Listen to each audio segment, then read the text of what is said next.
Iares, Historia del Arte Español, audiolibros. Tema 35. Murillo. 23 años más tarde que Zurbarán, y por lo tanto en la generación inmediatamente posterior, nace Bartolomé Esteban Murillo. Reside la mayor parte de su vida en Sevilla, aunque algunos autores suponen que realizó viajes a la corte, donde tendría ocasión de contemplar las obras de los grandes maestros venecianos y flamencos. Pero este viaje no está documentalmente probado. En realidad, la vida de Murillo resulta menos conocida que la de otros maestros de la época. Sabemos que queda huérfano a muy temprana edad, 14 años, y que entra en el taller de Juan del Castillo, como Zurbarán había hecho en el de Villanueva y Velázquez en el de Pacheco. Los tres pintores superaron ampliamente a sus maestros, de donde cabe deducir que la experiencia solo puede servir de muleta al genio, tanto en este como en cualquier orden de cosas. Tenemos pocas noticias de sus años juveniles. Hacia 1644 o 1645 le encargan su primera gran obra, la decoración del claustro chico del convento de los franciscanos llamado La Casa Grande. Solo cuenta 24 o 25 años y este gran encargo evidencia la popularidad que había alcanzado en el taller de Castillo, del que conservamos algunas obras de calidad poco notable. No son los años infantiles de Murillo, como se ha dicho algunas veces, años de penuria y dificultades, pues sabemos que recibe una sustanciosa fortuna de sus padres, que si bien no le hace considerarse acaudalado, sí le permite vivir sin estrecheces. Por otra parte, desde los 25 años en que realiza el encargo de los franciscanos, su clientela aumenta sin cesar y se convierte en poco tiempo en el pintor más famoso y cotizado de Sevilla. Jamás le faltaron buenos encargos y sus contratos mantienen precios bastante elevados para su época. Ello le proporciona una situación económica firme desde su juventud que le permite adquirir varios inmuebles y atender a su numerosa familia. Parece que tuvo 8 o 9 hijos que en gran parte profesaron como eclesiásticos a su mayoría de edad, llegando uno de los hijos a canónigo de Sevilla.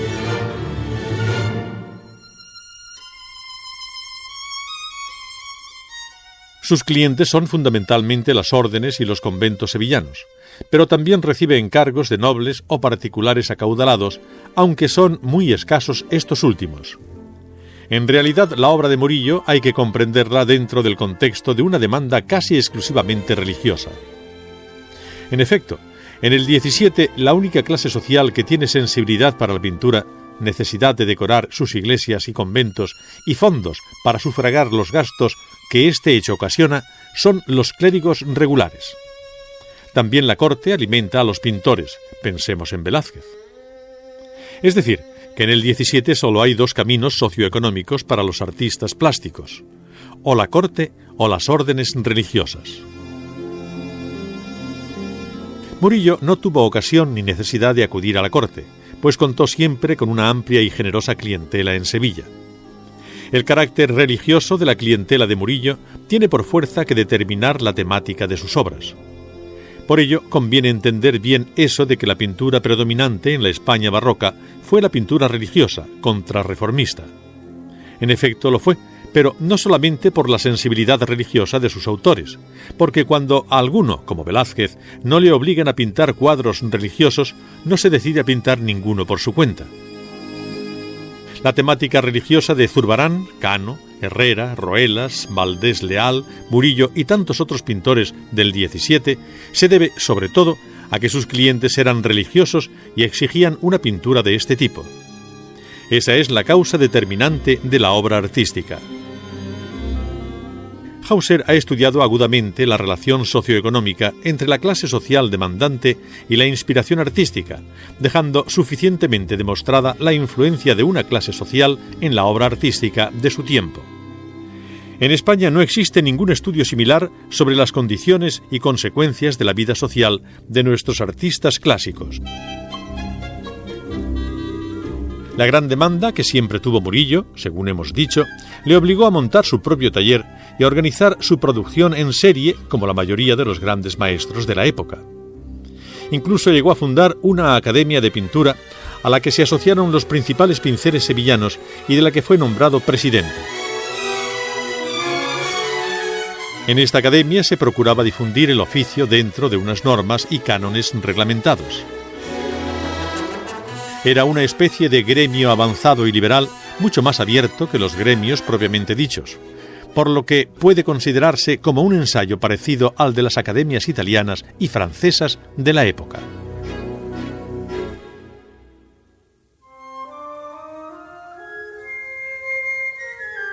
Su obra parte de los pintores sevillanos de la generación anterior, es decir, de Roelas, Zurbarán y Castillo, pero supera a todos ellos y llega a un estilo propio y evolucionado.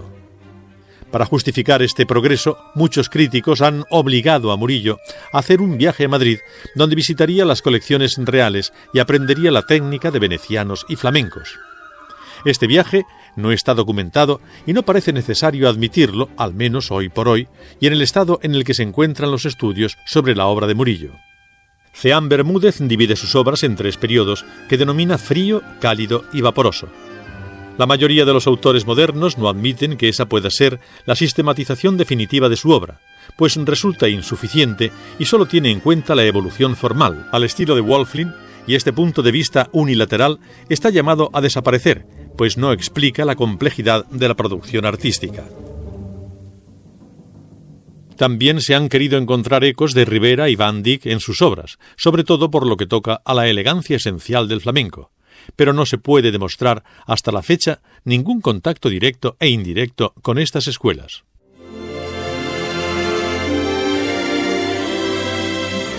Lo que sí es cierto es que creó un estilo personal e inconfundible, inspirado en quién sabe qué obras, pero extraído de lo más profundo de su personalidad.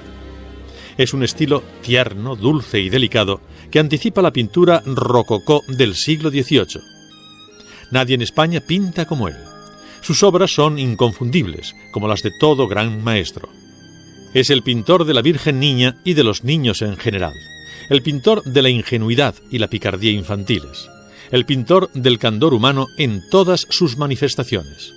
Su arte es gracioso, ligero, casi frívolo en algunos instantes, contrastando con el sobrio y dignísimo de Zurbarán.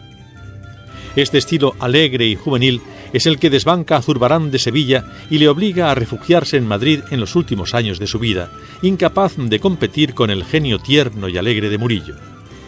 También observamos una variante en las preferencias estéticas de la época, pues mientras la generación del segundo cuarto de siglo prefiere la solemnidad zurbaranesca, la siguiente gira el gusto hacia la chisporroteante alegría de Murillo. Una última característica de su obra es esa pincelada melancólica que aparece en sus personajes, sobre todo en los últimos años de su vida. Recordemos los niños pobres comiendo fruta o cualquier otra. Esta nostalgia es una especie de premonición del romanticismo y también en ella late en ciernes la melancolía del rococó francés de Watteau o Fragonard, si bien aplicada a un sentido religioso y católico de la existencia. Porque hay que decir que Murillo no solo es un pintor religioso, sino que se trata de un pintor decididamente católico, es decir, que sus temas están orientados a expresar plásticamente aquellos aspectos más problemáticos del cristianismo en los que Roma había tomado partido irrevocable en dirección contraria a las iglesias reformadas. Tal ocurre con la Inmaculada Concepción. Murillo es el pintor fundamental del tema y el que establece la iconografía posterior y definitiva de la Virgen, hasta el punto de que todavía en nuestro tiempo corren por libros religiosos y devocionarios multitud de reproducciones de la Inmaculada de Murillo. Es la concepción más popular, la que llegó a las masas con más fuerza y todavía permanece en la imaginación del pueblo. Eso era precisamente lo que querían los jerarcas católicos del XVII, y por ello prestaron toda su adhesión a la obra de Murillo.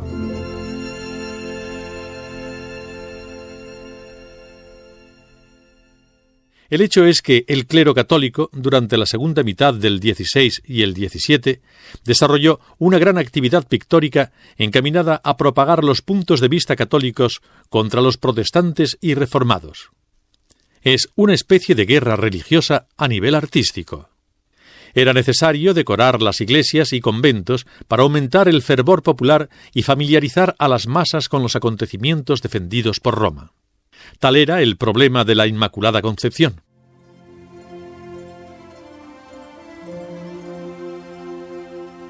Y el rotundo acierto de Murillo es pintar a la Virgen más niña e infantil que nadie lo había hecho antes, al menos sistemáticamente, porque Zurbarán y Rivera también tienen concepciones adolescentes, pero la mayoría no tienen este carácter.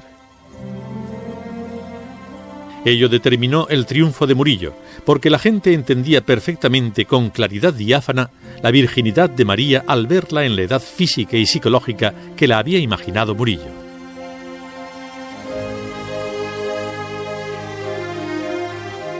Era imposible relacionar el pecado con aquel rostro tan puro y hermoso. El último encargo que recibió en 1682 le costó la vida, pues consta que murió a consecuencia de una caída desde el andamio donde estaba pintando la parte superior del retablo de los Capuchinos, de Cádiz.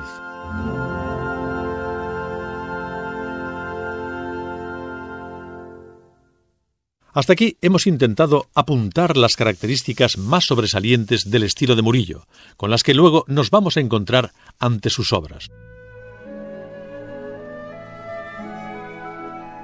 Para terminar, queremos hacer una mínima consideración sobre su técnica.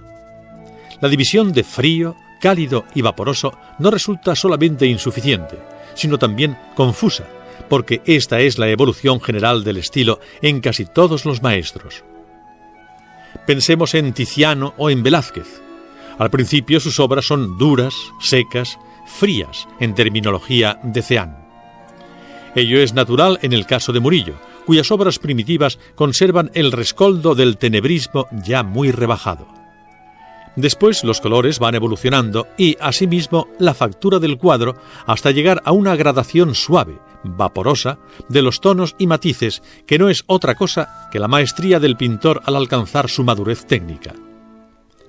Ya hemos dicho que este proceso de reblandecimiento de los tonos y vaporización de las pinceladas es común a muchos otros maestros a lo largo de su vida. Ello ocurre siempre que se trata de explicar una evolución siguiendo sus pasos exteriores, porque estos se repiten en toda circunstancia parecida. El estudio de la técnica de Murillo está por hacer y debe orientarse de dentro a fuera, es decir, partiendo de la personalidad y la vida del artista y proyectando esta realidad sobre su técnica, pues no debemos olvidar que toda técnica no es más que un medio para conseguir unos determinados objetivos. Estos deben ser buscados antes de intentar una sistematización de las técnicas. San Diego dando de comer a los pobres, Academia de San Fernando. Aunque se trata de una de las obras más antiguas de Murillo, es decir, de su primera época, todavía dura y de colorido seco, algo tenebrista, ya se adivina en ella la facilidad de composición del sevillano y su personalísima interpretación del mundo. Los niños no faltan en la obra, poniendo la nota de candor infantil en el conjunto. Se trata, por tanto, de una obra temprana, 1645, pero que define el carácter del gran pintor. Naturalismo y espiritualismo conviven en el cuadro, confiriéndole esa sensación de lo luminoso de que habla la Fuente Ferrari cuando trata de nuestra pintura religiosa del XVII. Se pintó este cuadro para el claustro de San Francisco en compañía de otros 10 grandes lienzos que componían el encargo. Solo 2 años tardó Murillo en concluirlos. Sobresale también en esta obra una de las facetas más significativas a lo largo de su vida, la habilidad en la composición con muchas figuras. La cocina de Los Ángeles, Museo del Louvre. Esta estupenda composición formaba parte, como el cuadro anterior, de la serie pintada para la Casa Grande de los franciscanos a partir de 1645. Es una obra primitiva pero trascendente. El pintor tiene ya aciertos geniales, como el espléndido cuerpo de San Diego suspendido en el aire, inmerso en un halo divino que le sostiene en prodigioso equilibrio. También se notan las secuencias tenebristas de su primera época, pero la composición alcanza unos valores notables, sobre todo en la parte derecha del cuadro, donde un grupo de ángeles realiza las tareas de cocina ante la mirada asombrada de San Diego. Pese a su primitivismo y tosquedad técnica, luce ya un encanto indefinible en los rostros y actitudes de estos personajes que revelan el genio de un espíritu nuevo. Detalle de la cocina de Los Ángeles, Museo del Louvre.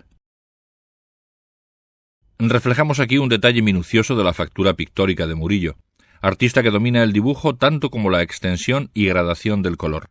Juega con muchos colores y no es amante de la sobriedad cromática como ocurre con Velázquez, por ejemplo. Mejor que cualquier comentario se puede apreciar la habilidad del pintor observando cuidadosamente la perfección de sus pinceladas y la factura terminada, rotunda de sus colores. Sagrada Familia del Pajarito, Museo del Prado. Es una de las composiciones antiguas más conocidas del pintor. A lo largo de su vida realiza multitud de sagradas familias que teológicamente son como una continuación de la defensa de la Inmaculada Concepción. Esta, realizada en los primeros años de su vida, denota un pincel duro y un sentido del color muy pobre y empastado. Sorprende, sin embargo, el encanto de los rostros de los personajes y la sencillez tierna y delicada de la composición. El niño vuelve a concentrar la atención del cuadro en la convergencia de las líneas dinámicas de la composición. El niño, lo infantil, ocupando siempre un lugar privilegiado en la inspiración del sevillano. La Virgen y San José, atareados en sus labores domésticas, parecen dos pacíficos artesanos que detienen por unos instantes su quehacer para deleitarse con la ingenua travesura del niño. Este tema bíblico, tratado con tal sencillez doméstica, recuerda un poco el estilo velazqueño al enfocar los asuntos religiosos. Sin embargo, Murillo va a abandonar este humanismo poco a poco para irse integrando en la corriente sagrada oficial. Anunciación, Museo del Prado. Una obra no posterior a 1655 y en la que el estilo de Murillo se encuentra ya plenamente formado. Los colores son fluidos y la pincelada decidida y ligera. Hay buena distancia si lo comparamos con las anteriores. Ya casi no conserva restos de tenebrismo y el colorido es alegre y desbordante a base de rojo, blanco y azul. El rompimiento de gloria está resuelto con maestría. Al gesto dulce y encantado de la Virgen se suman los traviesos angelotes que juegan ingrávidos en la atmósfera azulada del lienzo. Tiene el Museo del Prado, además de esta obra, otra anunciación parecida en la que sólo cambian ligeros detalles del conjunto. Rebeca y Eliezer, Museo del Prado. No trata muy frecuentemente Murillo los temas del Antiguo Testamento. En realidad, esta clase de temas, preferidos por los pintores holandeses, son como un tabú entre los católicos. La solicitud prestada por las iglesias reformadas hacia el Antiguo Testamento determinó un olvido de estos temas por parte de los católicos contrarreformistas. Sin duda, las órdenes no exigían con mucha frecuencia temas de los libros antiguos hebreos. Este es, sin embargo, una excepción.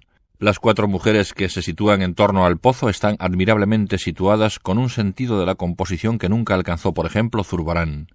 El color no es muy jugoso y resulta demasiado frío y empastado, pero los movimientos de los personajes resultan de una naturalidad irreprochable. Nacimiento de la Virgen, Museo del Louvre. Uno de los lienzos más destacados del sevillano es este que ahora contemplamos y que se halla en el Museo del Louvre, procedente de la Catedral de Sevilla. Es un cuadro de ambiciosa composición, con gran cantidad de figuras que se mueven en la típica diagonal de profundidad del barroco con un estilo inconfundible. Al dominio del dibujo, de la composición y de los más sutiles aspectos del escorzo, se une aquí la ternura femenina de todos los rostros que componen la escena, de sus cuerpos en movimiento, etc. La luz también está tratada con un sentido misterioso y apropiado y tiñe los colores con un baño cálido que sólo Murillo sabe imprimir a sus obras. Los niños y los ángeles no podían faltar en el primer término del lienzo, donde el espectador puede advertir con más precisión la gracia de sus movimientos y la dulzura de sus gestos. Adoración de los pastores. Se ha insistido mucho en la predilección de Murillo por escenas del ciclo del nacimiento. Una de las más logradas es la adoración de los pastores que ahora contemplamos. Son escenas impregnadas de graciosa ternura. El gusto de este tipo de temas es por la posibilidad de pintar niños y tipos populares tan gratos siempre a la sensibilidad del pintor. Algunas veces se ha querido exagerar el papel del taller y los discípulos en la obra de Murillo, que no pudo ser demasiado. Pero la demanda era tan grande que obligaba al pintor a repetir una y otra vez sus escenas más afortunadas, con lo que corría el riesgo de amaneramiento y artesanía. Pero el genio de Murillo se defendió casi siempre de este peligro y todas sus obras nos comunican vivamente la frescura de la inspiración artística. Visión de San Antonio, Catedral de Sevilla. Una gran obra pintada para la capilla del Baptisterio sevillano hacia 1656. Todos los comentaristas están de acuerdo en considerarla una obra clave por la perfecta solución de su rompimiento de gloria en un ambiente de penumbra y la diferenciación luminosa entre la luz divina del rompimiento y la natural que se filtra por una puerta situada a la izquierda del cuadro. El halo etéreo donde flota el niño Jesús no tiene apenas origen en el fondo penumbroso de la celda.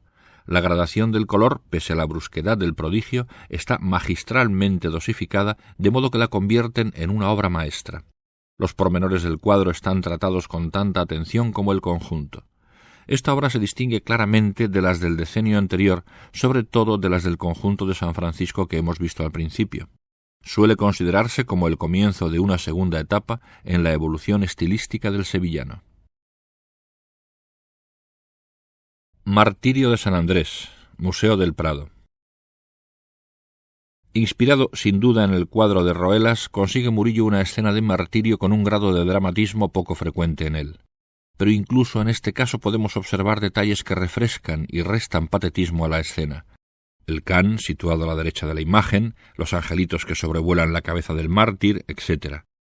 Existe ya gran diferencia entre estas obras que han notado la inminencia del feliz rococó y los desgarrados martirios de Ribera. Comparar tales ejemplos puede ser decisivo para comprender tal variante en el gusto de la época. El rompimiento de gloria sobre la cruz a espada es de la más genuina especie de Murillo. También conviene comparar estos rompimientos luminosos y alegres, donde domina el blanco, rosa y amarillo, con los rompimientos gloriosos de Zurbarán, terrosos y parduzcos. El sueño del Patricio, Museo del Prado. Este gran cuadro se pintó para la iglesia de Santa María la Blanca de Sevilla hacia el año 1665 y formaba parte de una serie de 4 de grandes dimensiones que se pintaron para decorar la citada basílica. Tratan de sucesos prodigiosos que tuvieron lugar en la fundación de Santa María la Mayor de Roma en los primeros años del cristianismo. Aquí vemos cómo la Virgen y el niño se presentan en sueños al patricio Juan y le comunican su petición. La composición de esta obra, considerada como una de las mejores del pintor, recuerda un poco la de Ribera en El sueño de Jacob, pero Murillo supera al españoleto en fluidez técnica y riqueza colorística. Nunca faltan los detalles de género, como el perrillo que duerme plácidamente a los pies de su ama y que, sin duda, sirvió de modelo a Murillo para muchas obras, pues es el mismo que pinta en la Sagrada Familia del Pajarito. La revelación del sueño al Pontífice, Museo del Prado. Es otro de los lunetos anteriormente citados, en el que se ve al patricio comunicando la visión que había tenido al Papa Liberio. Al fondo se ven grupos de personas que ilustran diversos pasajes de la escena y en un lateral el grupo central del patricio y su mujer arrodillados ante el Papa. Podría decirse que estas pinturas son aún un poco tenebristas, pese a lo avanzado de su realización, 1665, pero las tinieblas se deben más al tema mismo que trata de rememorar un arcano prodigioso. Son sombras en función de un efecto temático y no simples reminiscencias tenebristas, pues en esta época Murillo ya ha abandonado casi por completo el tenebrismo, tal como lo concebían los grandes maestros italianos. San Francisco abrazando al crucificado, Museo de Bellas Artes, Sevilla. Este espléndido lienzo se halla en la Catedral sevillana, lo mismo que un gran número de obras de Murillo, aunque en un principio lo pintó para la iglesia de los capuchinos. Data del séptimo decenio del siglo XVII. Comparándole con el mismo tema que tiene Ribalta unos años antes, podemos comprobar la diferencia entre la inspiración dramática del valenciano y la dulzura humana de Murillo. Con pleno dominio del dibujo y de las formas suaves y curvas, traza Murillo un Cristo extremadamente cariñoso en su violenta posición crucificada. Su brazo se mueve sin dolor ni presión alguna y abraza a San Francisco, que eleva los ojos hacia él en una inmensa súplica de amor. Santo Tomás dando limosna a los pobres, Museo de Bellas Artes, Sevilla. Este cuadro fue pintado hacia 1668 para los capuchinos de Sevilla. Es impresionante por el inmenso amor que respira la figura del santo caritativo de Villanueva y por la resignada angustia que se pinta en el rostro de los afligidos. Además, es un estudio estupendo de la luz y sus posibilidades de iluminación en un espacio oscuro y semicerrado. Tanto por los rostros como por la composición y la iluminación, se trata de uno de los cuadros maestros del pintor. No en vano era el cuadro preferido por Murillo. Tanto la figura central como los detalles secundarios, adviértase la pareja maternal de la esquina inferior izquierda, son estudios de luz de la mayor calidad. No falta la columna lateral que aparece en los cuadros de Murillo con tanta frecuencia como el tronco en los de Rivera, y que confiere verticalismo y monumentalidad al conjunto. Jesús repartiendo pan a los pobres, Museo de Bellas Artes, Budapest. Este cuadro fue encargado por el canónigo Justino de Neve en 1678 para decorar el refectorio del Hospital de los Venerables de Sevilla. Son destacables los rostros de los peregrinos del ángulo inferior, logrados con gran naturalismo, así como el trío central compuesto por la Virgen, el Niño y un ángel. Como muchos otros cuadros de Murillo, supo conseguir la unánime aceptación del gran público con su ternura amable y su estupenda composición pictórica. Isaac bendiciendo a Jacob, Museo del Hermitage, San Petersburgo. Aunque los temas del Nuevo Testamento y de las cuestiones dogmáticas palpitantes de la Contrarreforma eran los asuntos más pedidos por las comunidades eclesiásticas, también demandaban a veces temas del Antiguo Testamento, sobre todo relacionados con la vida de Jacob. Son muchos los lienzos que sobre distintos capítulos de la vida del patriarca realizan en el siglo XVII los más grandes maestros del barroco. He aquí una escena que representa la conocida situación de la bendición de Jacob por su padre, resuelta de un modo bastante distinto al cuadro de Rivera sobre el mismo tema. El dominio de la técnica pictórica que Murillo poseía por esta época es ya magistral. Sólo así se pueden explicar todos los detalles de esta ejecución espléndida. La tela está manchada con decisión y rapidez, al tiempo que las veladuras y pinceladas de retoque consiguen una armonía de colores que parece sencilla a fuerza de ser genial. Divide Murillo la obra en dos partes muy diferentes, una exterior, donde demuestra el dominio del paisaje, y otra interior mucho más cálida, pero desprovista del dramatismo bíblico y convertida casi en una escena de género. Esta obra, con otras 4, fueron encargadas por el marqués de Villamanrique para ornamento de la Academia de Arte sevillana. Santa Isabel con los Tiñosos, Hospital de la Caridad, Sevilla. Otro magnífico cuadro pintado para un lateral del Hospital de la Caridad, en donde se aprecia el dominio del arte de la composición y la riqueza y habilidad para extender los colores. Igualmente es remarcable la moderación con que ha sabido pintar el tema de la tiña, sin que en ningún momento resulte penoso o repugnante para el espectador una enfermedad que de por sí lo es en grado máximo. Y aquí llegamos a una particular concepción del mundo de Murillo, que parece evadirse del frenético naturalismo que le rodea y refrescar todas las situaciones con una brisa de elegancia y ponderación. Es como si pintara de rosa las cosas en torno suyo. Murillo huye de la realidad, al contrario de lo que va a hacer su contemporáneo Valdés Leal, que se va a revolcar complacidamente en ella. Son dos temperamentos opuestos de una misma generación, que reaccionan ante el dolor y la muerte de muy distinta forma. En este sentido podemos decir que Murillo se aparta un poco de la tradición hispana, siempre amante del realismo y de las impresiones fuertes. Murillo, en cambio, es el pintor de la delicadeza y la belleza, de los tonos rosados de la existencia. Sagrada Familia de Casa Pedroso, Galería Nacional, Londres. Son multitud los cuadros que hace Murillo con este tema, hasta el punto que ha de repetir posturas y actitudes ante la cuantiosa demanda. Se trata de una Sagrada Familia muy distante de aquella del pajarito de sus primeros años. El color se ha hecho más caliente y jugoso, el rompimiento de gloria inunda casi por completo el lienzo y toda la escena está empapada de un sentido divino incontrastable. Recordemos que la del pajarito nos brinda una escena doméstica y humana, carente de cualquier símbolo espiritual. El estilo de Murillo ha evolucionado mucho desde entonces, y sin perder la humanidad que le caracteriza, confiere a sus obras un grado de sacralización que no poseen los cuadros juveniles. La Virgen, Jesús y San Juanito, Museo del Louvre. He aquí un tema muy parecido en el que Murillo quiere presentarnos juntos a San Juan y a Jesús siendo niños. No es la única vez que lo hace, como veremos seguidamente. La composición es similar a la anterior, con Dios Padre en las alturas encabezando el rompimiento de gloria rodeado de ángeles y en un plano inferior la Virgen sosteniendo al Niño Jesús y San Juan con varios símbolos que presagian su misión divina. Ha prescindido Murillo del fondo casi por completo para brindarnos una escena mitad divina y mitad humana que se desarrolla ante nuestros ojos con indudable claridad. Inmaculada Concepción, Museo del Prado. Siempre se ha considerado a Montañés en escultura y a Murillo en pintura como los más geniales creadores de la imagen de la Inmaculada. No es casualidad que los dos tuvieran su sede en Sevilla, pues esta ciudad acredita su devoción mariana a lo largo de todo el siglo. Tiene Murillo innumerables concepciones en las que va repitiendo y modificando la iconografía esencial de la Inmaculada. Recogemos aquí una de las más interesantes, donde podemos observar el prodigioso sentido del color que tiene este pintor, que con muy pocas tintas logra una realización tan espléndida. También observamos la expresión candorosa y pura de la Inmaculada en su movimiento ascensional, que quedará para siempre como un arquetipo iconográfico.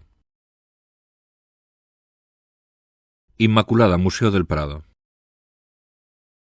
Aquí tenemos otra Inmaculada de proporciones diferentes, más juvenil y conmovedora, casi una niña. Es una de las más populares versiones del tema y ha perdurado en estampas y grabados hasta nuestros días. Además de estas dos que hemos señalado, existen las del Museo de Sevilla, la de la Sala Capitular de la Catedral de Sevilla, la de los Venerables, la de Aranjuez, la del Hermitage, etc.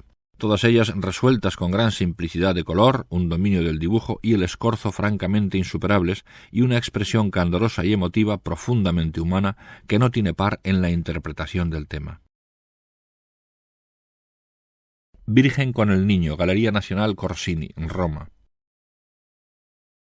Esta magnífica representación de la maternidad se halla en el Museo de Roma y, como muchas obras del pintor sevillano, ha dado lugar a consideraciones diversas. La profunda humanidad que Murillo sabe imprimir a sus figuras ha hecho insistir a algunos tratadistas en el carácter sensual de su pintura, tan amiga de recoger formas adolescentes y femeninas. Otros se revuelven bruscamente contra esta afirmación y pretenden ver en Murillo a un pintor totalmente espiritual, que sólo trata de expresar de una manera hermosa y sensible esa belleza espiritual.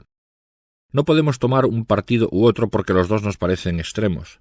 Sin duda intenta Murillo representar la belleza espiritual de los personajes bíblicos, pero lo hace partiendo de la belleza y la gracia corporal andaluza, y sobre todo de las mujeres y los niños andaluces. No se puede ignorar esta tendencia sensual de Murillo que empapa toda su obra y nos descubre un nuevo aspecto de su personalidad, el amor a la belleza corporal, a las formas mórbidas y suaves de la adolescencia o la infancia. Santa Ana y la Virgen, Museo del Prado. Un cuadro importante en la obra de Murillo por la riqueza cromática, la simplicidad en la composición y la naturalidad de los rostros.